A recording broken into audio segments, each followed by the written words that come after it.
किसी ने क्या खूब लिखा है कि अगर मेहनत आपकी आदत बन जाए तो कामयाबी आपका मुकद्दर बन जाती है। नमस्कार साथियों, आपका एक बार फिर से बहुत बहुत स्वागत है टाइम्सवीर कोचिंग क्लासेस के आपके अपने यूट्यूब चैनल पे। और मैं उम्मीद करता हूँ कि आप सब स्वस्थ होंगे, सुरक्षित होंगे, घर पे होंगे और इस समय में आप अपनी पढ़ाई को निरंतर रूप से जारी जो है वो रखे होंगे। तो केमिस्ट्री का एसिड बेस और साल्ट का जो टॉपिक था वो हमारा चल रहा था। इधर उधर की बातें ना करते हुए सीधे मुद्दे की बात पे आते हैं। तो उसके अंदर मैंने आपको एसिड और बेस के बारे में जितना भी कंटेंट था वो सारा का सारा करवा दिया था। आज इसका ये लास्ट वीडियो होगा, जिसकी लास्ट क्लास होगी, जिसके अंदर हम कुछ सॉल्ट के बारे में पढ़ने जा रहे हैं, क्योंकि उस चैप्टर का नाम ही था एसिड बेस एंड साल्ट। तो एसिड और बेस के बारे में जितने भी क्वेश्चन परीक्षा की दृष्टि से, एग्ज़ाम के पॉइंट ऑफ व्यू से, या मतलब आप कहें कि जो कि ज़रूरी थे आपके लिए, जो कि आपसे परीक्षाओं में बार बार पूछे जाते हैं, वो तमाम प्रश्न मैंने आपको करवा दिए हैं। और अब मैं समझता हूँ कि आपका सिर्फ एक छोटा सा पोर्शन इसका बचा है, जिसका नाम है सोल्ट। तो आइए आज हम इन सोल्ट के बारे में जिक्र करेंगे। आज हम लवणों के बारे में पढ़ेंगे कि किन किन सोल्ट के बारे में आपसे क्वेश्चन पेपर के अंदर पूछे जा सकते हैं। तो ये लास्ट वीडियो रहेगा इस केमिकल कंपाउंड के चैप्टर का। इससे आगे फिर हम ऑर्गेनिक केमिस्ट्री का दूसरा चैप्टर स्टार्ट करेंगे, जिसका नाम रहेगा carbon and its compound, carbon और उसके यौगिक। और उसके बाद जैसे जैसे हम आगे बढ़ते जाएंगे वैसे वैसे मैं ऐसी उम्मीद करता हूँ कि बहुत कम समय में हम केमिस्ट्री का पूरा जितना भी सिलेबस होगा वो हम सारा का सारा कवर कर लेंगे। अगर आप रेलवे की तैयारी कर रहे हैं, अगर आप एनटीपीसी के लिए तैयारी कर रहे हैं, अगर आप एसएससी के लिए तैयारी कर रहे हैं, अगर आप पीसीएस के लिए तैयारी कर रहे हैं, तो आप इन वीडियोस को जरूर देखिए, क्योंकि आप सारी की सारी आपकी काम की चीज़ें हैं। तो आइए स्टार्ट करते हैं। सबसे पहले हम सोल्ट पढ़ेंगे, और सोल्ट के अंदर सबसे पहला ही जो सोल्ट होगा उसका नाम होगा पोटास एलम। हिंदी में कहते हैं जिसको फिटकरी। ये बहुत ही इम्पोर्टेंट है। देखिए, सबसे पहले तो मैं आपको ये बता दूं कि साल्ट होते क्या है। हमने एसिड पढ़े सर, हमने बेस पढ़े। तो जो एसिड और बेस हमने पढ़े, तो आपको ये नॉलेज होनी चाहिए कि जब एक एसिड दूसरे बेस के साथ जब रिएक्ट करता है, यानी कि जब एक अम्ल की हम एक क्षार के साथ प्रतिक्रिया करवाएंगे, तो केमिस्ट्री ये कहती है कि एक एसिड और बेस के रिएक्शन से जब आपस में दोनों रिएक्ट करते हैं तो एक सोल्ट बनता है, और साथ की साथ प्लस कुछ मात्रा के अंदर पानी जो है उसकी भी फॉर्मेशन होती है, यानी कि पानी भी बढ़ता है। तो सोल्ट एक ऐसी चीज़ है, लवण एक ऐसी चीज़ है जो कि सर एसिड और बेस के आपस में रिएक्ट करने से बढ़ता है। फॉर एग्जांपल हम एक छोटा सा उदाहरण लेकर के देखते हैं। यानी कि हमने एसिड के अंदर सबसे स्ट्रॉन्ग जो एसिड पढ़ा उसका नाम पढ़ा था कि भी जिसकी पीएच वैल्यू अप्रोक्स 0 के बराबर होती है, जिसका नाम है हाइड्रोक्लोरिक एसिड। उसकी रिएक्शन हम सबसे स्ट्रॉन्ग बेस के साथ करवाते हैं, यानी कि सोडियम हाइड्रोक्साइड के साथ करवाते हैं। तो इसका ये जो H है, इसका जो सोडियम है, ये इस क्लोरीन के साथ मिलके NaCl, यानी कि ये साधारण यानी कि सिंपल साल्ट का निर्माण कर लेता है। इसकी फॉर्मेशन यहाँ पे होती है, और साथ ही साथ यहाँ पे बनता है पानी। तो जब एक एसिड और एक बेस आपस में रिएक्ट करते हैं तो एक सोल्ट बनता है, और साथ ही कुछ मात्रा के अंदर जो है पानी की फॉर्मेशन भी होती है। कुछ मात्रा में पानी जो है वो भी रिलीज़ होता है, या पानी की फॉर्मेशन होती है। तो इसी तरीके से कुछ सोल्ट हमें पढ़ने हैं जो आपसे पेपर के अंदर पूछे जाएंगे, और जो बार बार आपसे पेपर में पूछे जाते हैं उनकी यूज़ पूछे जाते हैं कि बताइए किस सोल्ट का यूज हम किस स्थान के ऊपर या किस जगह कर सकते हैं। तो सबसे पहला जो सोल्ट है उसका नाम है पोटास एलम, जिसको कहते हैं फिटकड़ी। तो आप मेरे साथ साथ इनके नोट्स जो है वो भी बनाते चलेंगे। और पोटास एलम का जो रासायनिक फॉर्मूला होता है वो होता है K2SO4 into Al2 into SO4 का होल थ्राइस इंटू 24H2O। ये थोड़ा सा लंबा है याद करने में, लेकिन आप एक दो बार इसको रिपीट करेंगे तो मैं यकीन मानता हूँ कि आपको बेहतर तरीके से इस याद हो जाएगा। आपको किसी प्रकार की समस्या का सामना इसमें नहीं करना पड़ेगा। पोटास एलम जिसको कहते हैं सर फिटकड़ी, ये एक प्रकार का सोल्ट होता है, और इसका फॉर्मूला जो होता है वो होता है K2SO4 into Al2 into SO4 का होल थ्राइस इंटू 24H2O। इसको सामान्य भाषा के अंदर हम पोटास एलम कहते हैं। इसको फिटकड़ी के नाम से भी जानते हैं, लेकिन इसका केमिकल नेम कुछ और होता है। इसका केमिकल नेम भी आपसे पेपर में पूछा जाता है कि पोटास एलम को हम केमिस्ट्री की लैंग्वेज में क्या कहते हैं या इसको हम किस नाम से जानते हैं। तो आपको ध्यान रखना पड़ेगा थोड़ा सा। देखिए, केमिस्ट्री का हर एक वो कंपाउंड जिसके अंदर केमिकल कंपाउंड जिसमें कुछ मात्रा के अंदर पानी जो है वो पाया जाता है, जैसे यहाँ पे 24 यानी कि 24 जो मोल हैं वो पानी के हैं। तो जहाँ पे पानी के मोल होंगे उसको हम लिखेंगे हाइड्रेटेड। बस सीधी सी बात है, जिसके अंदर पानी मिलेगा उसको हम हाइड्रेटेड लिखेंगे। ऊपर से हम लिखेंगे, यहाँ पे देखेंगे potassium, potassium, aluminium, sulphate, SO4 SO4 sulphate, ये है इसका केमिकल नेम। तो कई बार आपसे इसका केमिकल नेम भी पूछ लेता है कि फिटकड़ी जो है, फिटकड़ी जिसको हम पोटास एलम के नाम से जानते हैं, उसका केमिकल जो नेम है वो बताइए। तो आपको बताना पड़ेगा सर इसको हम हाइड्रेटेड पोटाशियम एल्यूमिनियम सल्फेट के नाम से जानते हैं और इसका रासायनिक फॉर्मूला K2SO4 × Al2 × SO4 का होल थ्राइस इंटू 24H2O जो है इसका रासायनिक फॉर्मूला होता है। अब ये सवाल आता है कि सर इसको हम यूज़ कहाँ करते हैं, ये कहाँ यूज़ होती है। अब सबसे पहली बात आती है कि इसको यूज़ कहाँ करते हैं, पोटास एलम को यानी कि फिटकरी को। तो देखिए, सबसे पहला जो इसका यूज़ है, यहाँ पे इसके यूज़ लिखेंगे। सबसे पहला जो यूज़ होगा पोटाश एलम का यानी कि फिटकड़ी का, वो ये होगा कि ये ब्लीडिंग रोकने में काम आती है। ये ब्लीडिंग रोकने में काम आती है, ब्लीडिंग रोकने में। आप जब बार्बर की शॉप पे जाते हो सेविंग वगैरह करवाने के लिए, तो उसके उस तरह से जब आपकी सेविंग करते समय कहीं कट लग जाता है तो सेविंग करने के बाद में वो फिटकरी रगड़ता है आपके चेहरे पे। वो इसलिए रगड़ता है क्योंकि अगर जहाँ पे आपको कट लग गया, जहाँ पे आपको ब्लीडिंग हो रही है, वो ब्लीडिंग जो है वो फिटकरी से रुक जाती है। क्यों? क्योंकि ये ब्लड का कोएगुलेशन कर देती है। इसका मतलब ये हुआ कि कटने फटने के स्थान पर भी, कटने फटने के स्थान पर भी इसका हम यूज़ करते हैं। जहाँ पे व्यक्ति को चोट लग जाए, अगर उसके शरीर पे कोई चोट लगी, वहाँ से उसको ब्लीडिंग हो रही है, उसका खून शरीर से बाहर निकल रहा है, तो उसके ऊपर आप फिटकरी को रगड़ेंगे, वो ब्लड को कोएगुलेट करेगी, उसका स्कंदन करेगी और वहाँ पे आपकी ब्लड का जो क्लोट है वो बढ़ जाएगा, यानी कि रक्त का थक्का जो है वो बढ़ जाएगा। और रक्त का थक्का जब बढ़ जाएगा तो आपके उस स्थान के ऊपर जो ब्लीडिंग है वो रुक जाएगी। तो सबसे पहला तो आपको ये ध्यान रखना है कि सर इसका यूज हम ब्लीडिंग रोकने में करते हैं। दूसरी बात ये है कि जहाँ जहाँ शरीर के ऊपर कटने फटने के स्थान होते हैं वहाँ पे इसको रगड़ करके और ब्लड का जो कोएगुलेशन है वो करवाया जाता है। तीसरा इसका यूज है sir, it is used in purification of water, purification of water, Hindi में लिखेंगे पानी को शुद्ध करने में, पानी को शुद्ध करने में। एक ऐसा सोल्ट है सर जिसका इस्तेमाल हम पानी को प्योर करने में भी करते हैं। कैसे? देखिए, आपने जैसे बहुत छोटे 6ठी 7वीं या 8th क्लास के अंदर जो एक्सपेरिमेंट आते थे पहले साइंस के अंदर, उसमें आपने देखा होगा कि एक पानी का ग्लास लीजिए जिसके अंदर बहुत सारी इम्प्योरिटीज़ हैं, जिसके अंदर बहुत सारी अशुद्धियाँ हैं, और उसके अंदर आप एक फिटकड़ी डाल दीजिए। तो कुछ समय के बाद आप देखेंगे कि उसके अंदर जितने भी इम्प्योरिटी पानी के गिलास में थी, ये पानी का गिलास था, इसके अंदर बहुत सारी इम्प्योरिटीज़ थी, जब आप इसके अंदर फिटकड़ी डालेंगे तो सारी की सारी जो इम्प्योरिटी हैं वो पानी के नीचे बैठ जाएंगी। ऐसा क्यों होता है सर? क्योंकि जो इम्प्योरिटीज़ होती हैं पानी के अंदर, उनके ऊपर चार्ज होते हैं, उनके ऊपर आवेश होते हैं, और जैसे ही आप इसके अंदर फिटकड़ी डालोगे तो वो फिटकड़ी जो है वो उन चार्ज को न्यूट्रलाइज कर देती है, उन अशुद्धियों के ऊपर पाए जाने वाले आवेशों को वो न्यूट्रल कर देती है, उनको उदासीन कर देती है, जिसकी वजह से वो अशुद्धियाँ जो है वो पानी के नीचे तली में इकट्ठी होकर के बैठ जाती है और पानी जो है वो पूरी तरीके से प्योर हो जाता है। तो ये भी एक बहुत बड़ा यूज़ है फिटकड़ी का कि सर पानी को प्योर करने में, पानी को शुद्ध करने में इसका इस्तेमाल हम करते हैं। प्योरिफिकेशन ऑफ वाटर क्यों करते हैं? क्योंकि ये पानी के अंदर पाई जाने वाली अशुद्धियों पर, अब साथ साथ नोट करेंगे, अशुद्धियों पर पाई जाने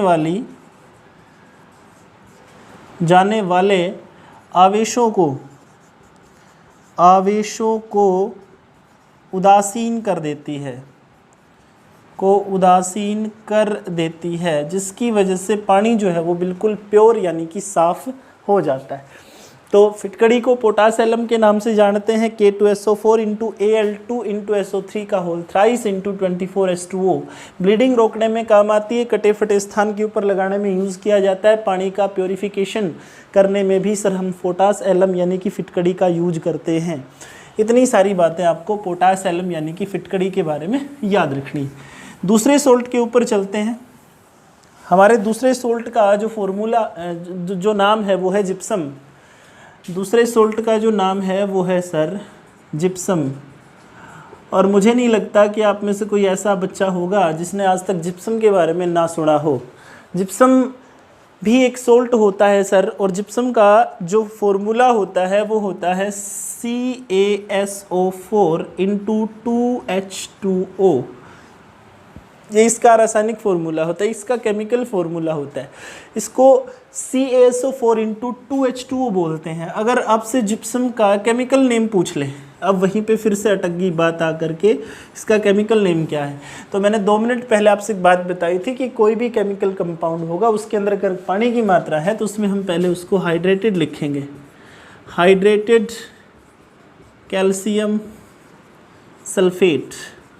ये जो है जिप्सम का केमिकल नेम होता है। इसको हाइड्रेटेड कैल्शियम सल्फेट बोलते हैं, जिप्सम के नाम से इसको जाना जाता है। और इसके बहुत सारे यूज़ हैं, बहुत सारे अनगिनत यूज़ इसके हैं, लेकिन मैं आपको 3-4 यूज़ ऐसे लिखवा देता हूं जो कि इम्पोर्टेंट हैं और जो बार बार एग्जामों के अंदर रिपीट होते हैं। सबसे पहला यूज आप जिप्सम का लिखेंगे, it is used in making cement. It is used in making cement. Cement बनाने में यूज किया जाता है। सबसे पहला ही इसका जो बेहतरीन यूज है वो है सीमेंट बनाने में। मैंने कल परसों जब मैंने आपको बेस पढ़ाए थे तो उसमें मैंने आपको कैल्शियम ऑक्साइड पढ़ाया था, CaO, यानी कि जिसको कहते हैं बिना बुझा हुआ चूना, यानी कि जिसको कहते हैं क्विक लाइम। और मैंने आपको बताया था कि CaO भी एक ऐसी चीज़ है जो कि सीमेंट का सबसे प्रमुख घटक होता है, जो कि सीमेंट बनाने में यूज़ होता है। और मैंने आपको साथ साथ ये भी बताया था कि हम 50% से कम और 60% से ज़्यादा कैल्शियम ऑक्साइड का यूज सीमेंट में नहीं कर सकते। उसके क्या मतलब आप ये कह सकते हैं उससे क्या हमें नुकसान हो सकते हैं अगर 50% से कम और 60% से ज़्यादा हम उसका यूज़ करते हैं। तो आज का मेरा सवाल आपसे ये है कि सीमेंट बनाने में जिप्सम का यूज हम करते हैं, CaSO4 इंटू 2H2O का यूज करते हैं, तो सीमेंट बनाने में जिप्सम का यूज क्यों किया जाता है, इस क्वेश्चन का आंसर आपको मुझे सेंड करना होगा। ये आपका होमवर्क है ताकि मुझे पता लगे कि आप में से कितने बच्चे ऐसे हैं जो अब भी इस समय लॉकडाउन के टाइम में भी, जब आपके ये एक ऐसा समय है जब आपके पास समय ही समय है। लेकिन बहुत पुरानी कहावत है दोस्तों कि जब इंसान के पास किसी चीज़ की अधिकता हो जाती है तो उसके महत्व को समझना बंद कर देता है। ये लॉकडाउन का समय ऐसा समय है जब बहुत ज़्यादा समय होने के साथ साथ लोग घरों में बैठे हैं और लोग ये समझते हैं कि मानो समय रुक सा गया हो। लेकिन मैं आपको स्मरण करवा दूं कि समय आज तक ना कभी किसी के लिए रुका है और ना कभी किसी के लिए रुकेगा। और यकीन मानिए कि इस समय जो इंसान ज़िंदगी में आगे बढ़ रहे हैं, जो इंसान आज भी घर बैठकर अपनी सेल्फ स्टडी के ऊपर पूरी तरीके से कॉन्सेंट्रेटेड हैं, वो दूसरों के मुकाबले बहुत ज़्यादा आगे निकल चुके हैं। माना ये थोड़ा सा मुश्किल समय है, लेकिन मैं आपसे एक सवाल पूछना चाहता हूँ कि मुझे बताइए कि दुनिया के अंदर ऐसा कौन इंसान है जिसकी ज़िंदगी में मुश्किल समय नहीं आते। बशर्ते ये तय आपको करना है कि आपको इस समय से हार माननी है या फिर अपनी ज़िद के साथ वापस उठ करके खड़ा होना है। ये फैसला आपको करना है दोस्तों। इस समय में अगर आप हार मान करके बैठ गए तो फिर मुझे ऐसा लगता है कि आप कहीं भीड़ में पीछे पिछड़ जाओगे। ये तय है कि आपको अपनी ज़िंदगी में आगे बढ़ना है। आपको अगर अपनी जॉब के लिए अगर आप ये समझते हैं कि लॉकडाउन लग गया, सरकार कहती है 1 साल तक हम भर्तियां नहीं करेंगे, ये नहीं करेंगे, वो नहीं करेंगे, और इन चीज़ों को सोच करके, इन चीज़ों को अपने दिमाग में एक नेगेटिव एनर्जी के रूप में भर करके आप अगर अपने घर में बैठ गए तो ये आपकी सबसे बड़ी गलती है। क्योंकि अगर आपने मंजिल को चुना है तो उसको तय करने के, उसको वहाँ तक पहुँचने के लिए आपने जो आधा रास्ता तय किया है उससे वापस मत लौटिए, क्योंकि वापस आने में भी उतना ही रास्ता तय करना पड़ेगा जितना कि मंजिल तक पहुंचने में करना है। इसीलिए अपने आप को ढीला मत छोड़िए, अपने आप को कमज़ोर मत होने दीजिए। जिस लगन और जिस मेहनत के साथ आप लोग इस समय से पहले लॉकडाउन से पूर्वतः जिस प्रकार से पढ़ाई में लीन थे, उसी प्रकार से आप लोग इसके अंदर वापस खो जाइए। मैं नहीं चाहता कि जितनी मेहनत आप लोगों ने करी है वो मेहनत आपकी बेकार जाए, क्योंकि जितना ज़्यादा कुल्हाड़ी जितनी ज़्यादा खिंचती है उतनी ज़्यादा वो पैनी होती है और उसकी धार उतनी ही ज़्यादा तेज होती है। खैर वो तो आपकी हिम्मत की बात है कि आप कितनी मेरी बातों को सीरियसली लेते हो या नहीं लेते। खैर छोड़िए। तो सीमेंट बनाने में सर हम यूज़ करते हैं किसका? जिप्सम का। तो एक बात आप साथ साथ और भी समझिए कि जिप्सम का यूज सिर्फ सीमेंट बनाने में नहीं, बल्कि जिप्सम का यूज हम करते हैं पीओपी बनाने में। पीओपी के बारे में भी आप सब लोग जानते हैं, CaSO4 × ½ H2O। इसको बोलते हैं, इसको केमिकल में इसका जो केमिकल नेम है वो है सेमी हाइड्रेटेड कैल्शियम सल्फेट, क्योंकि इसके अंदर पानी का सिर्फ आधा ½ मोल है, इसलिए इसको सेमी हाइड्रेटेड कैल्शियम सल्फेट बोलेंगे। और ये पीओपी जो होता है ये प्लास्टर ऑफ पेरिस होता है। प्यारे दोस्तों, आप सभी को पता है इसका यूज़ बहुत जगह किया जाता है। जब इंसान का एक्सीडेंट हो जाए, चोट लग जाए तो प्लास्टर करने में, है ना, पीओपी का यूज कहाँ होता है? पीओपी का यूज होता है सर प्लास्टर करने में। हड्डियों को जोड़ने के लिए डॉक्टर हमारी बोन्स के ऊपर जो प्लास्टर करते हैं वो किससे बने होते हैं? वो पीओपी से बने होते हैं सर। दूसरी बात, पीओपी का यूज हम करते हैं रूफ सीलिंग में। घरों की छतों की जब सीलिंग करवाई जाती है रूफ सीलिंग में, है ना, पीओपी करने में, घरों के अंदर जो पुट्टी करते हैं उसके अंदर भी प्लास्टर ऑफ पेरिस का ही यूज किया जाता है। बहुत सारे ऐसी इसका यूज हम स्टैचू बनाने में भी करते हैं।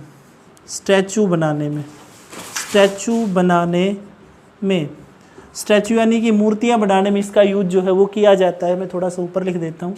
स्टैचू बनाने में, पेंटिंग करने में भी पीओपी का यूज किया जाता है सर। पेंटिंग करने में भी हम प्लास्टर ऑफ पेरिस का यूज करते हैं। और पीओपी को बनाने के लिए यूज़ किया जाता है जिप्सम का। हड्डियों को जोड़ने के लिए, पेंटिंग करने के लिए, स्टैचू बनाने के लिए, या आप ये कह सकते हैं कि रूफ सीलिंग करने के लिए, बहुत सारी ऐसी चीज़ें हैं जहाँ पे हम यूज़ करते हैं किसका? जहाँ पे हम यूज़ करते हैं सर पीओपी का, यानी कि प्लास्टर ऑफ पेरिस का। तो ये बहुत सारी बातें हैं जिप्सम के बारे में भी आपको याद रखना है। मैंने क्वेश्चन ये पूछा था आपसे कि जिप्सम सीमेंट के अंदर क्यों मिलाई जाती, इस बात का जवाब मुझे ज़रूर दीजिएगा। क्योंकि जिस तरीके से कैल्शियम ऑक्साइड का कहीं ना कहीं सीमेंट के अंदर कोई रोल था, उसी प्रकार से इस जिप्सम का भी सीमेंट के अंदर कहीं ना कहीं कोई रोल ज़रूर होगा। अगर आपको मालूम नहीं है तो किताबों से ढूंढिए, लेकिन इसका आंसर इस क्वेश्चन का मुझे सेंड ज़रूर करिएगा। तीसरे सोल्ट की तरफ चलते हैं साथियों। तीसरा जो सोल्ट है हमारा तीसरा जो सोल्ट है उसका नाम है ब्लीचिंग पाउडर। तीसरा जो सोल्ट है उसका नाम है ब्लीचिंग पाउडर। हिंदी में कहते हैं विरंजक चूर्ण। विरंजक चूर्ण जो है, या जिसको ब्लीचिंग पाउडर के नाम से हम जानते हैं, ये भी एक सोल्ट का ही एग्जाम्पल है। ये भी सर एक लवण का ही एग्जाम्पल है। ये बहुत ही ज़्यादा, इसको आप इम्पोर्टेंट, इसके ऊपर आप IMP लिखिए। क्यों? क्योंकि बहुत इंपॉर्टेंट है। इंपॉर्टेंट इसलिए क्योंकि कई बार इसका फॉर्मूला पूछा गया है एग्ज़ाम के अंदर। पिछली बार इसका फॉर्मूला NTPC के अंदर पूछा गया था कि ब्लीचिंग पाउडर जो होता है, जिसको हिंदी में विरंजक चूर्ण के नाम से जानते हैं, उसका फॉर्मूला क्या होता है। तो इसका जो फॉर्मूला होता है वो होता है CaOCl2। ये इसका फॉर्मूला होता है। OCl का होल ट्वाइस होता है और इसको बोलते हैं कैल्शियम इसको बोलते हैं कैल्शियम हाइपोक्लोराइड। इसका केमिकल जो नेम होता है वो होता है कैल्शियम हाइपोक्लोराइड। और मैं समझता हूँ कि आपको बहुत बखूबी ये चीज़ें समझ में आ रही होंगी। कैल्शियम हाइपोक्लोराइड जो है वो विरंजक चूर्ण यानी कि ब्लीचिंग पाउडर का रासायनिक फॉर्मूला होता है। यूज़ कहाँ किया जाता है, इसके यूज़ देखिए, बहुत इंपॉर्टेंट है। काफ़ी जगह इसके यूज़ पूछे जाते हैं। आप एसिड बेस सोल्ट वाले टॉपिक के अंदर से जहाँ पर एग्जामिनर आपसे क्वेश्चन पूछेगा वहाँ पे 70% ये चांस है कि आपसे ब्लीचिंग पाउडर के बारे में पूछेगा। ठीक है, इसका यूज कहाँ किया जाता है? इसका यूज किया जाता है sir purification of water, purification of water, पानी की को शुद्ध करने में। हिंदी में लिखेंगे पानी को शुद्ध करने में किया जाता है। देखो जो बड़े बड़े स्विमिंग पूल होते हैं ना, स्विमिंग पूल, उन स्विमिंग पूल का पानी जब गंदा हो जाता है या पानी के अंदर जब कीटाणु हो जाते हैं या पानी जब खराब हो जाता है तो उनके अंदर पानी को साफ करने के लिए उसमें क्या डालते हैं? उसमें विरंजक चूर्ण यानी कि ब्लीचिंग पाउडर डालते हैं। आपने क्वेश्चन सुना होगा बार बार कि कौन सी गैस पानी को शुद्ध करती है, ऐसी कौन सी गैस है जो पानी को प्योर करने के काम आती है? तो उसमें आपने क्लोरीन का नाम ज़्यादातर सुना होगा। और कैल्शियम हाइपोक्लोराइड कहें या आप कहें कि ब्लीचिंग पाउडर, इसके अंदर भी क्लोरीन की मात्रा ज़्यादा होती है। तो इसीलिए आप याद रखेंगे कि कैल्शियम हाइपोक्लोराइड या विरंजक चूर्ण या ब्लीचिंग पाउडर जो है वो एक ऐसा सोल्ट है सर जिससे कि हम पानी को शुद्ध कर सकते हैं बड़े बड़े स्विमिंग पूलों के अंदर पानी को शुद्ध करने के लिए। क्यों? क्योंकि पानी को शुद्ध कैसे करती है? क्योंकि कीटाणु नाशक होती है भाई, कीटाणु नाशक के रूप में भी हम इसका प्रयोग कर सकते हैं, रूप में प्रयोग हम इसका कर सकते हैं। पानी के अंदर बहुत ज़्यादा दिनों तक जब पानी एक जगह इकट्ठा हो जाता है तो उसके अंदर छोटे छोटे माइक्रो ऑर्गेनिज्म जो है वो पनप जाते हैं, छोटे छोटे कीटाणु जीवाणु जो है जो उसके अंदर पैदा हो जाते हैं, उनको ख़त्म करने के लिए भी हम ब्लीचिंग पाउडर का ही यूज़ करते हैं। अगला यूज है इसका कॉटन ब्लीचिंग में। कॉटन ब्लीचिंग एक एक यूज़ इम्पोर्टेंट है, साथ साथ नोट करते रहिए। कॉटन यानी कि आप ये कहें कि मतलब कपास की सफाई करने में, या फिर आपने देखा होगा जो चमड़े की फैक्ट्रियां होती हैं, चमड़ा जो होता है उसके ऊपर जो हल्के हल्के छोटे छोटे बाल होते हैं उनको साफ़ करने में भी हम ब्लीचिंग पाउडर का इस्तेमाल करते हैं। तो कॉटन की ब्लीचिंग करने में भी इसका यूज़ किया जाता है। और दूसरी बात, इसका सबसे इम्पोर्टेंट यूज़ है जब हम फेस की ब्लीचिंग करवाते हैं, फेस ब्लीचिंग में भी इसका यूज करते हैं सर। आदमी की शादी वगैरह जब होती है ना तो चेहरे की जो ब्लीचिंग करवाते हैं उस ब्लीचिंग के अंदर भी हम यूज़ करते हैं किसका? उसमें हम यूज़ करते हैं ब्लीचिंग पाउडर का, यानी कि कैल्शियम हाइपोक्लोराइड का। तो इतने सारे यूज आपको इसके ध्यान रखने थे किसके? ब्लीचिंग पाउडर के। चलिए 4 नंबर के ऊपर मैं आपसे बात करूंगा KMnO4। इसको कहते हैं पोटाशियम, पोटाशियम परमैंगनेट, इसको कहते हैं पोटाशियम परमैंगनेट। देखिए पोटाशियम परमैंगनेट जो है वो एक ऐसा सोल्ट है जिसको मार्केट में हम रेड मेडिसिन के नाम से जानते हैं। इसको बाज़ार में लाल दवाई कहा जाता है। और आप सबको ये भी पता होगा कि लाल दवाई का यूज कुएं और टंकी में डालने के लिए किया जाता है। पानी के अंदर जो कुएं और टंकियों में, टंकी में डालने के लिए इसका यूज़ करते हैं। क्यों? ताकि उनके अंदर, उस पानी के अंदर जो कीटाणु पनपे हैं ये कीटाणु नाशक के रूप में प्रयोग की जाती है, रूप में इसका हम यूज़ करते हैं, इसका प्रयोग करते हैं। ठीक है, तो आपको ये थोड़ा सा ध्यान रखना पड़ेगा कि कुएं और टंकी के अंदर पानी में डालने के लिए कौन सी दवाई यूज होती है, वो होती है KMnO4। इसको हम कहते हैं पोटाशियम परमैंगनेट और इसको रेड मेडिसिन या लाल दवाई के नाम से हम जानते हैं। 5 नंबर के ऊपर एक सोल्ट और बचता है आपका जिसको लिखते हैं KNO3। इसको लिखते हैं 5 नंबर के ऊपर KNO3। इसको बोलते हैं भाई पोटाशियम नाइट्रेट। बस आज ये टॉपिक हम ख़त्म कर देंगे, उसके बाद हम अगला नेक्स्ट जो टॉपिक होगा हमारा लेकर के चलेंगे। KNO3 यानी कि पोटाशियम नाइट्रेट के नाम से इसको जानते हैं और एक ऐसा सोल्ट है जिसका यूज करके हम एक्सप्लोसिव एलिमेंट बनाते हैं। एक्सप्लोसिव एलिमेंट बनाने में यूज किया जाता है, बनाने में प्रयोग किया जाता है।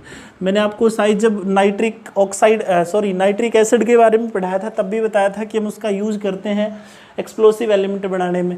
और पोटाशियम नाइट्रेट का यूज भी, क्योंकि इसमें पोटाशियम, नाइट्रोजन, ऑक्सीजन ये सारे के सारे एक्सप्लोसिव एलिमेंट हैं, इसीलिए हम इस सोल्ट का यूज ही किसमें करते हैं? इसका यूज हम करते हैं ताकि इससे एक्सप्लोसिव एलिमेंट जो है वो बनाए जा सके।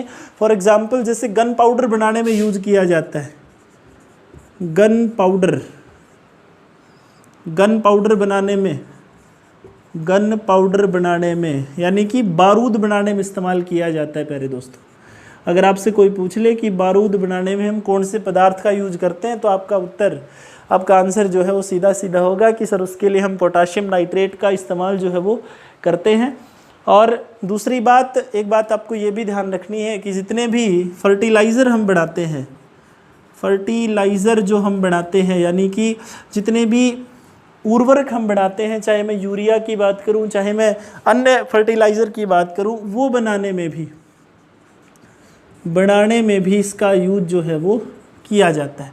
तो साथ ये चीज़ें आपको ध्यान रखनी पड़ेंगी। एक क्वेश्चन ये भी पूछ लेता है कई बार कि बारूद की जो खोज थी वो किसने की थी, तो इसका आंसर भी आपको ध्यान रखना है कि बारूद की जो खोज है वो एक रोजर बेकर नाम के साइंटिस्ट के द्वारा की गई थी।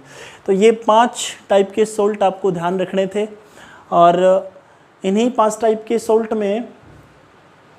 में से ये तो सिंगल सोल्ट है। अब मैं आपको 3-4 ऐसे सोल्ट लिखवाऊंगा जिनको डबल सोल्ट या द्विलवण के नाम से जानते हैं, और जिनका यूज़ मोस्टली यानी कि मैक्सिमम किया जाता है मेडिसिन बनाने में। तब आप हेडिंग डालेंगे डबल सोल्ट, हिंदी में लिखेंगे द्विलवण। कौन से होते हैं सर? देखिए, एक ऐसा केमिकल कंपाउंड जिसके अंदर एक नहीं बल्कि 2-2 साल्ट एक साथ प्रेजेंट हो, एक साथ पाई जाए, उसको हम कहते हैं डबल सोल्ट। एक ऐसा केमिकल कंपाउंड जिसके अंदर एक सोल्ट नहीं बल्कि 2 सोल्ट जिसके अंदर प्रेजेंट हो, या 2 से ज़्यादा सोल्ट जिसके अंदर प्रेजेंट हो, उसको हम डबल सोल्ट के नाम से जानते हैं। और इन डबल सोल्ट का यूज मैक्सिमम जितने भी 2-3-4 टाइप के मैं सोल्ट आपको लिखवाऊंगा, इन सभी का यूज़ हम मेडिसिन बनाने में करते हैं। जितनी भी प्रकार की दवाइयाँ तैयार की जाती है उनके अंदर लगभग ये सोल्ट जो है यूज़ किए जाते हैं। आपने देखा होगा जब आप मेडिकल के ऊपर कोई दवा लेने के लिए जाते हो, तो उसी कंपनी की अगर दवाई नहीं मिली तो मेडिकल वाला जो है वो आपसे कहेगा कि सोल्ट सारे वही हैं लेकिन कंपनी दूसरी है ना। तो ये वो सोल्ट हैं जिनका इस्तेमाल हम करते हैं मेडिसिन बनाने में। तो सबसे पहला जो सोल्ट है उसका नाम है मोहर सोल्ट। सबसे पहले लिखेंगे मोहर सोल्ट, हिंदी में भी इसको हम मोहर लवण ही कहते हैं। आपको ये बात विशेषकर ध्यान रखनी है कि डबल सोल्ट जो भी होते हैं उन सभी का यूज अप्रोक्सीमेटली हम यूज़ करते हैं क्या बनाने में? मेडिसिन बनाने में। इसका जो रासायनिक फार्मूला होता है वो होता है FeSO4 × NH2 का होल ट्वाइस, FeSO4 × NH2 का होल ट्वाइस। और एक साथ बात और भी ध्यान रखना, आपसे ज़्यादातर पेपर के अंदर इनके केमिकल फॉर्मूले ही पूछे जाते हैं और आपसे कुछ नहीं पूछा जाता। × SO4 × 6H2O, ये मोहर सोल्ट का फॉर्मूला होता है भाई। FeSO4 × NH2 का होल ट्वाइस × NH4 का होल ट्वाइस × SO2 × 6H2। इसका जो केमिकल नेम होता है, इसका कई बार केमिकल नेम भी पूछ लेते हैं। What is the chemical name of मोहर साल्ट? तो आप क्या लिखेंगे? यहाँ पे इसके अंदर पानी मौजूद है तो आप इसको लिखेंगे हाइड्रेटेड फेरस अमोनियम सल्फेट। ये इसका रासायनिक फॉर्मूला होता है, हाइड्रेटेड फेरस अमोनियम सल्फेट। और इसका यूज हम करते हैं कहाँ पे सर? इसका यूज हम करते हैं मोस्टली पेन किलर बनाने में। पेन किलर जो होती हैं, जो टैबलेट होती हैं या जो मेडिसिन बनाई जाती हैं, उनको बनाने में हम मोहर सोल्ट का यूज करते हैं। या आप ये लिख सकते हो इसके नीचे कि इसका यूज हम करते हैं सर मेडिसिन बनाने में, यानी कि दवाइयों को बनाने में। ठीक है। दूसरा सोल्ट जो है वो आप लिखेंगे इप्सम सोल्ट। दूसरे नंबर के ऊपर जो आपका सोल्ट है, एक आपका मोहर सोल्ट हो गया। सेकंड नंबर के ऊपर आप लिखेंगे इप्सम। वो जिप्सम था, वो भी एक सोल्ट है, लेकिन ये इप्सम है, ये भी एक सोल्ट है। इप्सम और जिप्सम को मिक्स नहीं करना है। इसका रासायनिक फॉर्मूला होता है MgSO4 × 7H2O। इसको लिखते हैं hydrated magnesium sulphate. Hydrated magnesium sulphate के नाम से इसको जानते हैं, जो कि इप्सम सोल्ट के नाम से जाना जाता है। और इसका यूज़ भी हम कहाँ करते हैं? इसका भी मोस्टली यूज होता है सर दवाइयाँ बनाने में। इसका यूज भी कहाँ होता है? इसका यूज भी होता है दवाइयाँ बनाने में, हम इसका यूज़ करते हैं। 3 नंबर के ऊपर आप सोल्ट लिखेंगे जिसका नाम है ग्लोबर सोल्ट। 3 नंबर के ऊपर जो डबल सोल्ट मैं आपको बताऊंगा, 3 नंबर के ऊपर आप लिखेंगे ग्लोबर सोल्ट। हिंदी में भी इसको ग्लोबर लवण ही लिखते हैं, गोबर लवण नहीं लिखना है, ये ध्यान रहे। कभी इसको गोबर लवण लिख लो, ये ग्लोबर सोल्ट है। और इसका जो फॉर्मूला होता है वो होता है Na2SO4 × 10H2O, Na2SO4 × 10H2O। और इसका जो केमिकल नेम है, मोस्टली जब ये पेपर में पूछे गए हैं तो आपसे इनके फॉर्मूले, इनके केमिकल नेम ही पूछे जाते हैं। इसके अंदर पानी है इसीलिए इसको लिखेंगे हाइड्रेटेड सोडियम सल्फेट। मेरा मेन जो मोटो है आपको ये नोट करवाने का वो सिर्फ इतना ही है कि कम से कम आपको ध्यान रहे, कि आपको पता रहे कि डबल सोल्ट क्या होते हैं और इनका यूज जो है हम कहाँ करते हैं। तो इसका यूज हम कहाँ करते हैं, इसका यूज हम करते हैं सर टैबलेट बनाने में, यानी कि दवाइयों को बनाने में इसका यूज़ किया जाता है। इसका यूज भी हम करते हैं दवाइयाँ बनाने में, दवाइयाँ बनाने में। अच्छा, एक ब्लैक सोल्ट भी होता है। अगला लिखिए black salt, black salt 4 number के ऊपर लिखिए ब्लैक सोल्ट। इसको ही बोलते हैं हिमालयन सोल्ट, हिमालयन नमक, है ना। ये होता है ब्लैक सोल्ट, या इसको लिखते हैं हिमालयन नमक, या हिंदी में इसको लिखते हैं सेंधा नमक, या इसको लिखते हैं सेंधा नमक। पिछली बार सेंधा नमक लोअर डिविजनल कलर के पेपर में क्वेश्चन पूछा गया था कि जो ब्लैक सोल्ट होता है उसके अंदर से स्मेल आने का क्या कारण होता है। तो इसके अंदर से जो स्मेल आती है वो किसके कारण आती है, वो सल्फ़र के कारण आती है ना। जो सेंधा नमक होता है उसके अंदर से एक अजीब सी सौंधी सौंधी यानी कि भीनी भीनी स्मेल सी आती रहती है। वो स्मेल जो है वो किसके कारण आती है, उसके अंदर प्रेजेंट सल्फ़र के कारण आती है। तो एक आपसे इसका फॉर्मूला पूछा जाएगा, इसका फॉर्मूला क्या है, तो आपको इसका फॉर्मूला ध्यान रखना है। इसका फॉर्मूला जो होता है वो होता है NaCl + Fe2SO4 + Na2SO4 + H2S। ये इसका रासायनिक फॉर्मूला है, NaCl + FeSO4 + Na2SO4 + H2S। ये साधारण नमक का फॉर्मूला है, ये फेरस सल्फेट है, ये सोडियम सल्फेट है, ये हाइड्रोजन सल्फाइड है। इसके अंदर ये जो सल्फाइड के अंदर सल्फ़र है, इसी सल्फ़र की वजह से सेंधे नमक यानी कि ब्लैक सोल्ट के अंदर स्मेल आती है। ठीक है, तो ये भी आपको साथ साथ ध्यान रखना पड़ेगा। और ये आपके सोल्ट थे, कुछ डबल सोल्ट थे जो आपको याद करने थे, इनके फॉर्मूले आपको याद करने थे, और इनका यूज़ कहाँ होता है ये भी आपको याद करना था। और आई होप कि आपको इतना सारा समझ में आ गया होगा। एक 2-3 क्वेश्चन जो मतलब इम्पोर्टेंट है, की पॉइंट है, वो भी मैं आपको लिखवा देता हूँ। कई बार पेपर में क्वेश्चन पूछे जाते हैं। एक ओलियम के बारे में पूछा जाता है, ओलियम क्या है, यानी कि ओलियम का फॉर्मूला पूछ लिया जाता है कि ओलियम का जो रासायनिक फॉर्मूला है वो क्या होता है। तो आपको ध्यान रखना है, ओलियम का जो फॉर्मूला होता है वो होता है H2S2O7। ये एक ऐसा केमिकल कंपाउंड है जिसका यूज़ करते हैं H2SO4 बनाने में, सल्फ्यूरिक एसिड को बनाने में। कई बार पेपर में पूछा जाता है ओलियम का यूज़ कहाँ करते हैं। आपको ध्यान होना चाहिए कि ओलियम जो है वो एक ऐसा केमिकल कंपाउंड है सर जिसका यूज हम सल्फ्यूरिक एसिड बनाने में करते हैं।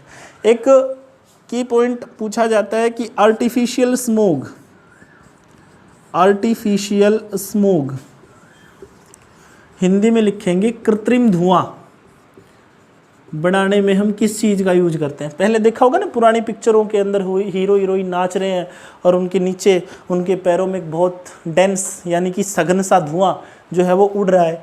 तो आर्टिफिशियल जो स्मोग है उसको बनाने में हम किसका यूज करते हैं, जिसको कृत्रिम धुआं कहते हैं। तो ये होता है NH4OH।